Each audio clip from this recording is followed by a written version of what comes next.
بسم اللہ الرحمن الرحیم۔ عبدالعزیز نے بیان کیا کہ میں نے عبداللہ بن زبیر رضی اللہ عنہ کو عصر کے بعد بھی 2 رکعت نماز پڑھتے دیکھا تھا۔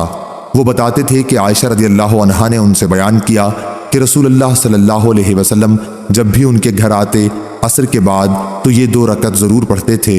صحیح بخاری حدیث نمبر 1631۔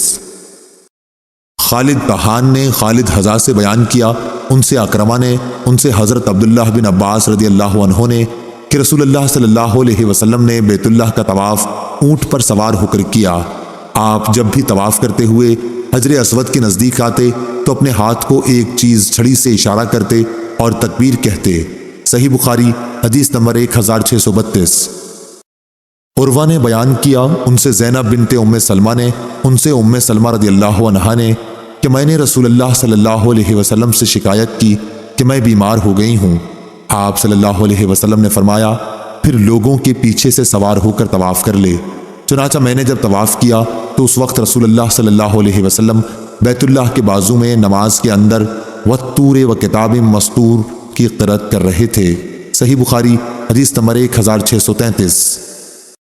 عبید اللہ عمری نے بیان کیا، ان سے نافع نے، ان سے حضرت عبداللہ بن عمر رضی اللہ عنہ نے بیان کیا کہ عباس بن عبد المطلب رضی اللہ عنہ نے رسول اللہ صلی اللہ علیہ وسلم سے اپنے پانی زمزم کا حاجیوں کو پلانے کے لیے منا کے دونوں میں مکہ ٹھہرنے کی اجازت چاہی تو آپ صلی اللہ علیہ وسلم نے ان کو اجازت دے دی۔ صحیح بخاری حدیث نمبر 1634۔ خالد طحان نے خالد حذا سے بیان کیا، ان سے اکرمہ نے، ان سے ابن عباس رضی اللہ عنہ نے کہ رسول اللہ صلی اللہ علیہ وسلم پانی پلانے کی جگہ زمزم کے پاس تشریف لائے اور پانی مانگا حج کے موقع پر۔ عباس رضی اللہ عنہ نے کہا کہ فضل اپنی ماں کے یہاں جا اور ان کے یہاں سے کھجور کا شربت لا، لیکن رسول اللہ صلی اللہ علیہ وسلم نے فرمایا کہ مجھے یہی پانی پلاؤ۔ عباس رضی اللہ عنہ نے عرض کیا یا رسول اللہ صلی اللہ علیہ وسلم ہر شخص اپنا ہاتھ اس میں ڈال دیتا ہے، اس کے باوجود رسول اللہ صلی اللہ علیہ وسلم یہی کہتے رہے کہ مجھے یہی پانی پلاؤ۔ چنانچہ آپ نے پانی پیا، پھر زمزم کے قریب آئے، لوگ کنویں سے پانی کھینچ رہے تھے اور کام کر رہے تھے۔ آپ نے انہیں دیکھ کر فرمایا کام کرتے جاؤ کہ ایک اچھے کام پر لگے ہوئے ہو۔ پھر فرمایا اگر یہ خیال نہ ہوتا کہ آئندہ لوگ تمہیں پریشان کر دیں گے تو میں بھی اترتا اور رسی اپنے اس پر رکھ لیتا۔ مراد آپ کی شانے سے تھی، آپ نے اس کی طرف اشارہ کر کے کہا تھا۔ صحیح بخاری حدیث نمبر 1635۔ یونس نے خبر دی، انہیں زہری نے، انہوں نے کہا کہ ہم سے انس بن مالک رضی اللہ عنہ نے بیان کیا کہ ابو ذر رضی اللہ عنہ نے بیان کیا کہ رسول اللہ صلی اللہ علیہ وسلم نے فرمایا جب میں مکے میں تھا تو میری گھر کی چھت کھلی اور جبرائیل علیہ السلام نازل ہوئے، انہوں نے میرا سینہ چاک کیا اور اسے زمزم کے پانی سے دھویا۔ اس کے بعد ایک سونے کا تشت لائے جو حکمت اور ایمان سے بھرا ہوا تھا، اسے انہوں نے میرے سینے میں ڈال دیا اور پھر سینہ بند کر دیا۔ اب وہ مجھے ہاتھ سے پکڑ کر آسمان دنیا کی طرف لے چلے۔ آسمان دنیا کے دارغہ سے جبرائیل علیہ السلام نے کہا دروازہ کھولو۔ انہوں نے دریافت کیا کون صاحب ہیں؟ کہا جبرائیل علیہ السلام۔ صحیح بخاری حدیث نمبر 1636۔ مروان بن معاویہ فزاری نے خبر دی، انہیں عاصم نے اور انہیں شعبی نے کہ حضرت عبداللہ بن عباس رضی اللہ عنہ نے ان سے بیان کیا، کہا کہ میں نے رسول اللہ صلی اللہ علیہ وسلم کو زمزم کا پانی پلایا تھا، آپ نے پانی کھڑے ہو کر پیا تھا۔ عاصم نے بیان کیا کہ اکرمہ نے قسم کھا کر کہا کہ آن حضرت صلی اللہ علیہ وسلم اس دن اونٹ پر سوار تھے۔ صحیح بخاری حدیث نمبر 1637۔ امام مالک نے ابن شہاب سے خبر دی، انہیں عروہ نے اور ان سے عائشہ رضی اللہ تعالی عنہا نے کہا کہ حجۃ الوداع میں ہم رسول اللہ صلی اللہ علیہ وسلم کے ساتھ مدینے سے نکلے اور ہم نے عمرے کا احرام باندھا۔ پھر آن حضور صلی اللہ علیہ وسلم نے فرمایا کہ جس کے ساتھ قربانی کا جانور ہو وہ حج اور عمرہ دونوں کا ایک ساتھ احرام باندھے، ایسے لوگ دونوں کے احرام سے ایک ساتھ حلال ہوں گے۔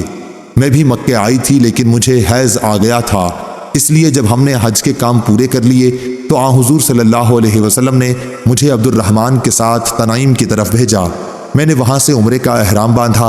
آن حضور صلی اللہ علیہ وسلم نے فرمایا یہ تمہارے اس عمرے کے بدلے میں ہے جسے تم نے حیض کی وجہ سے چھوڑ دیا تھا۔ جن لوگوں نے عمرے کا احرام باندھا تھا انہوں نے سعی کے بعد احرام کھول دیا اور دوسرا طواف منا سے واپسی پر کیا، لیکن جن لوگوں نے حج اور عمرے کا احرام ایک ساتھ باندھا تھا انہوں نے صرف ایک طواف کیا۔ صحیح بخاری حدیث نمبر 1638۔ اسماعیل بن علیہ نے بیان کیا، ان سے ایوب سختیانی نے، ان سے نافع نے کہ ابن عمر رضی اللہ عنہ کے لڑکے عبداللہ بن عبداللہ ان کے یہاں گئے۔ حج کے لیے سواری گھر میں کھڑی ہوئی تھی۔ انہوں نے کہا کہ مجھے خطرہ ہے کہ اس سال مسلمانوں میں آپس میں لڑائی ہو جائے گی اور آپ کو وہ بیت اللہ سے روک دیں گے، اس لیے اگر آپ نہ جاتے تو بہتر ہوتا۔ ابن عمر رضی اللہ عنہ نے جواب دیا کہ رسول اللہ صلی اللہ علیہ وسلم بھی تشریف لے گئے تھے عمرہ کرنے صلح حدیبیہ کے موقع پر، اور کفار قریش نے آپ کو بیت اللہ تک پہنچنے سے روک دیا تھا، اس لیے اگر مجھے بھی روک دیا گیا تو میں بھی وہی کروں گا جو رسول اللہ صلی اللہ علیہ وسلم نے کیا تھا، اور تمہارے لیے رسول اللہ صلی اللہ علیہ وسلم کی زندگی بہترین نمونہ ہے۔ پھر آپ نے فرمایا کہ میں تمہیں گواہ بناتا ہوں کہ میں نے اپنے عمرے کے ساتھ حج اپنے اوپر واجب کر لیا ہے۔ انہوں نے بیان کیا کہ پھر آپ مکہ آئے اور دونوں عمرہ اور حج کے لیے ایک ہی طواف کیا۔ صحیح بخاری حدیث نمبر 1639۔ لیث بن سعد نے نافع سے بیان کیا کہ جس سال حجاج عبداللہ بن زبیر رضی اللہ عنہ کے مقابلے میں لڑنے آیا تھا، عبداللہ بن عمر رضی اللہ عنہ نے جب اس سال حج کا ارادہ کیا تو آپ سے کہا گیا کہ مسلمانوں میں باہم جنگ ہونے والی ہے اور یہ بھی خطرہ ہے کہ آپ کو حج سے روک دیا جائے۔ آپ نے فرمایا تمہارے لیے رسول اللہ صلی اللہ علیہ وسلم کی زندگی بہترین نمونہ ہے، ایسے وقت میں بھی وہی کام کروں گا جو رسول اللہ صلی اللہ علیہ وسلم نے کیا تھا۔ تمہیں گواہ بناتا ہوں کہ میں نے اپنے اوپر عمرہ واجب کر لیا ہے۔ پھر آپ چلے اور جب بیدہ کے میدان میں پہنچے تو آپ نے فرمایا کہ حج اور عمرہ تو ایک ہی طرح کے ہیں، میں تمہیں گواہ بناتا ہوں کہ میں نے اپنے عمرے کے ساتھ حج بھی واجب کر لیا ہے۔ آپ نے ایک قربانی بھی ساتھ لے لی جو مقام قدید سے خریدی تھی، اس کے سوا اور کچھ نہیں کیا۔ 10ویں تاریخ سے پہلے نہ آپ نے قربانی کی نہ کسی ایسی چیز کو اپنے لیے جائز کیا جس سے احرام کی وجہ سے آپ رک گئے تھے، نہ سر منڈوایا نہ بال ترشوائے۔ 10ویں تاریخ میں آپ نے قربانی کی اور بال منڈوائے۔ آپ کا یہی خیال تھا کہ آپ نے ایک طواف سے حج اور عمرہ دونوں کا طواف ادا کر لیا ہے۔ عبداللہ بن عمر رضی اللہ عنہ نے فرمایا کہ رسول اللہ صلی اللہ علیہ وسلم نے بھی اسی طرح کیا تھا۔ صحیح بخاری حدیث نمبر 1640۔